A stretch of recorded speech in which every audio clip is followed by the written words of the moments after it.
మేడ్చల్ జిల్లా Nizampet municipal corporation పరిధిలో కూల్చివేతలు జరుగుతున్నాయి. జర్నలిస్ట్ కాలనీ సమీపంలో ప్రభుత్వ సర్వే నెంబర్లలో వెలిసిన అక్రమ నిర్మాణాలను రెవెన్యూ సిబ్బంది కూల్చివేస్తున్నారు. కూల్చివేతలను చిత్రీకరిస్తున్న మీడియాపై బాచుపల్లి రెవెన్యూ ఇన్స్పెక్టర్ భానుచందర్ దురుసుగా ప్రవర్తించారు. పోలీసు భారీ బందోబస్తు మధ్య రెవెన్యూ సిబ్బంది ఆక్రమణలు తొలగిస్తున్నారు.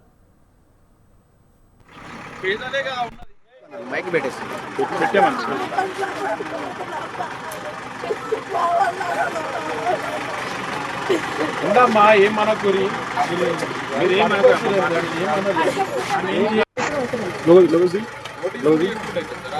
కరెక్ట్ పని చేస్తే ఇవన్నీ ఎందుకు ఉంటాయి? సగం సగం పని చేస్తే చేతులు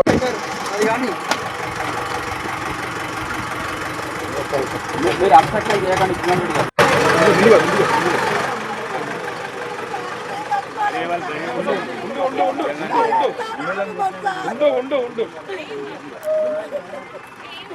తీసుకున్నాను మైక్ పెట్టేసి పెట్టామని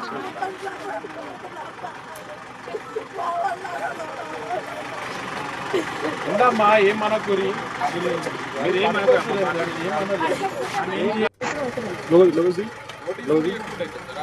కరెక్ట్ పని చేస్తే ఇవన్నీ ఎందుకు ఉంటాయి?